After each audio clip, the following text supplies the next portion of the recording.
एक छोटे से गांव में इंदुमती अपने बुजुर्ग पिता के साथ रहती थी।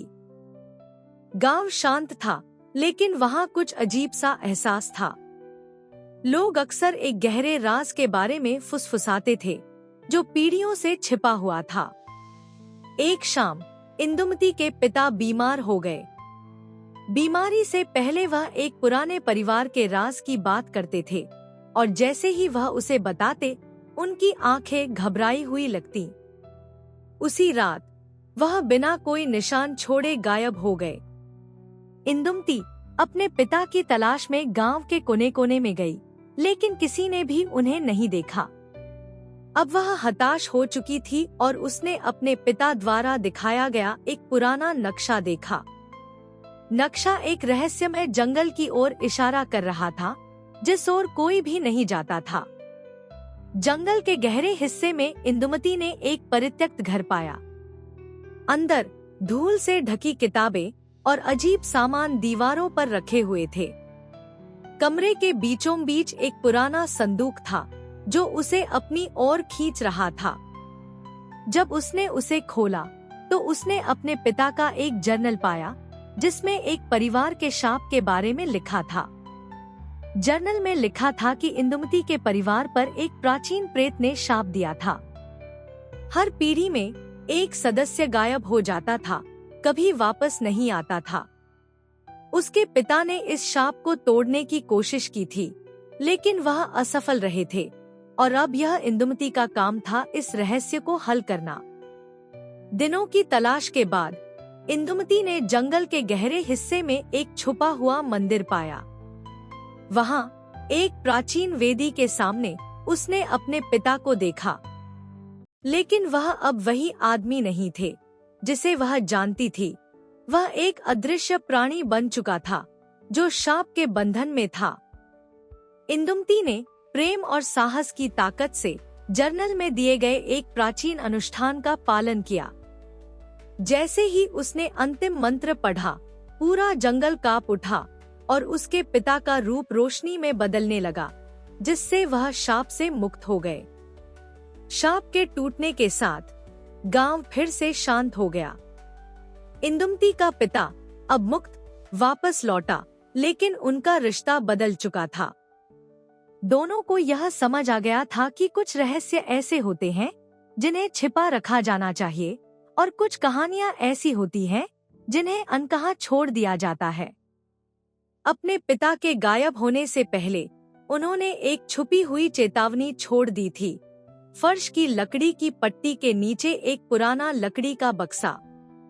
अंदर एक रहस्यमय पत्र था, जिसमें लिखा था कि शाप फिर से लौट सकता है और अगला शिकार कोई अप्रत्याशित व्यक्ति होगा। एक शाम जब इंदुमती खिड़की के पास बैठी थी, एक ठंडी हवा चली और मोमबत्ती की लौ बुझ गई।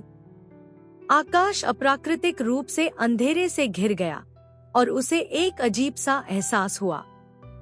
उसके पिता ने चेतावनी दी थी कि शाप वापस आ सकता है। क्या अब उसकी बारी थी? गांव में अजीब घटनाएं होने लगी। लोग फिर से गायब होने लगे थे। ऐसा लगता था जैसे कोई अदृश्य शक्ति काम कर रही हो, और एक एक करके गांव वाले गायब हो रहे थे।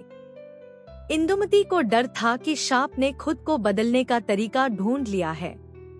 अपनी हताशा में इंदुमती फिर से उसी जंगल में वापस लौटी। उम्मीद थी कि उसे कुछ जवाब मिलेगा, लेकिन अब वह जंगल पहले से कहीं अधिक अंधेरे, ठंडे और एक विचित्र ऊर्जा से भरा हुआ था। उसे पता था कि वह अब पहले से कहीं बुरा कुछ सामना करने जा रही थी। जंगल में गहरे होते हुए उसे फुसफुसाहटें सुनाई देने लगी, ऐसी आवाजें जो कहीं से आ रही थी, उसका नाम पुकारते हुए। वे उसे वापस जाने की चेतावनी दे रही थी, लेकिन इंदुमती ने सच जानने का संकल्प लिया और आगे बढ़ती चली गई। जंगल के दिल में इंदुमती ने एक प्राचीन खंडहर पाया, वह जगह जहां सदियों पहले शाप ने जन्म लिया था। वहां उसे शाप का असली रूप दिखाई दिया, एक काली आत्मा जो डर और दुख पर जीवित रहती थी और आत्माओं को सदा के लिए फंसा लेती थी। इंदुमती ने समझ लिया कि शाप को सदा के लिए तोड़ने के लिए उसे सबसे बड़ा बलिदान देना होगा, अपनी खुद की आत्मा। भारी दिल से उसने अनुष्ठान के लिए तैयार होना शुरू किया, यह जानते हुए कि उसके पिता की आत्मा मुक्त हो जाएगी, लेकिन वह शायद कभी फिर से सूरज की रोशनी नहीं देख पाएगी। जैसे ही इंदुमती ने अनुष्ठान पूरा किया, उसका शरीर एक शानदार रोशनी से चमकने लगा और काली आत्मा उस रोशनी में समा गई। उसके पिता की आत्मा उसके पास आई। उनकी आंखों में आभार था क्योंकि शाप आखिरकार टूट चुका था। इंदुमती ने अपने पिता और गांव को बचाने के लिए अपनी आत्मा का बलिदान दिया। शाप हटा दिया गया और गांव में शांति लौट आई।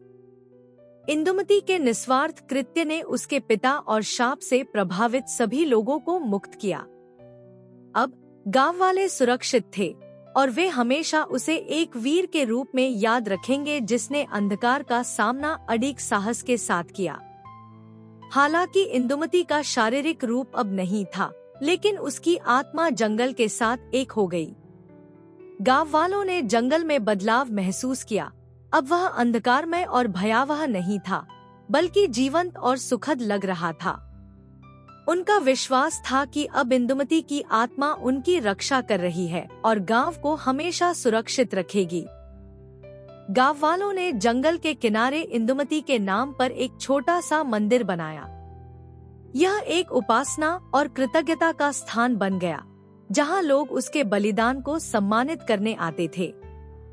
समय के साथ दूर दूर से यात्री उस मंदिर और उस बहादुर महिला की कहानी सुनने आने लगे, जिसने सदियों पुराने शाप को हराया था। सालों बाद इंदुमती और शाप की कहानी पीढ़ी दर पीढ़ी सुनाई जाने लगी।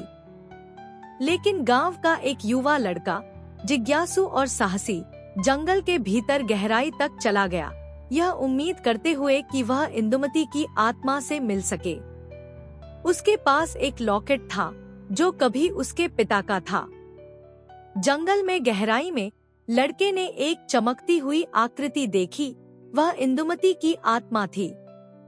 उसने एक कोमल और शांत स्वर में उससे बात की, उसे गांव वापस लौटने का मार्ग दिखाया और जंगल के संतुलन को कभी न बिगाड़ने की चेतावनी दी। उसने लड़के को एक मिशन सौंपा, जंगल और उसके रहस्यों की रक्षा करना।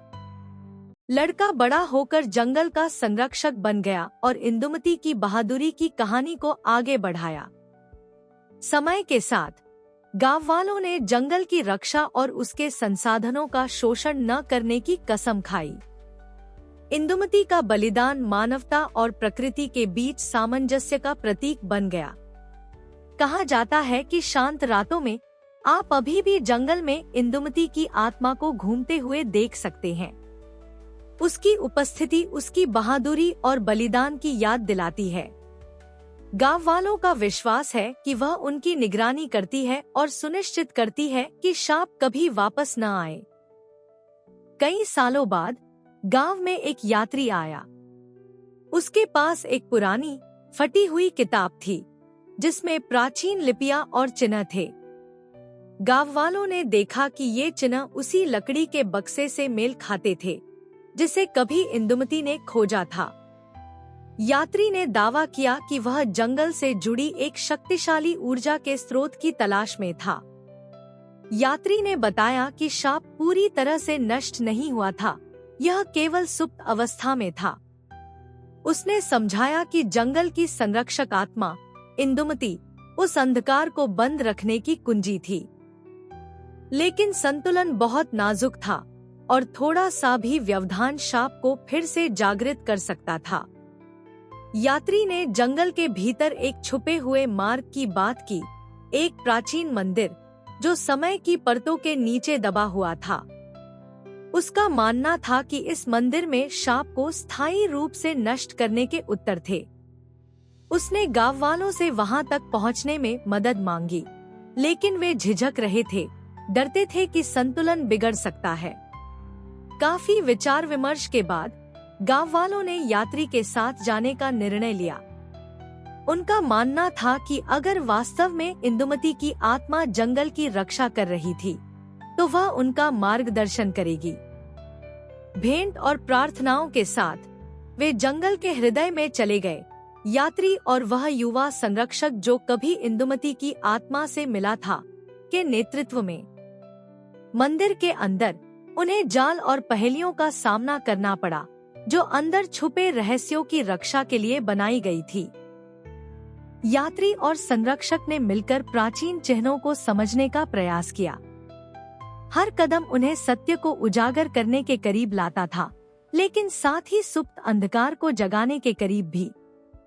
जैसे ही वे मंदिर के केंद्र तक पहुंचे, एक प्राचीन यंत्र सक्रिय हो गया और अंधकार जागने लगा। गहराई से एक छायादार आकृति प्रकट हुई, जो वहां उपस्थित लोगों के भय से शक्ति प्राप्त कर रही थी। लेकिन जैसे ही वह मजबूत हुई, इंदुमती की आत्मा का प्रकाश प्रकट हुआ, जिसने अपनी उज्जवल रोशनी से छाया को पीछे धकेल दिया। इंदुमती की आत्मा के मार्गदर्शन से यात्री और संरक्षक ने मंदिर की प्राचीन मुहर को सक्रिय किया, जिसने अंधकार को स्थायी रूप से बंद कर दिया। जैसे ही मुहर प्रभावी हुई, छायादार आकृति विलुप्त हो गई और मंदिर में एक शांत ऊर्जा भर गई। शाप आखिरकार नष्ट हो गया।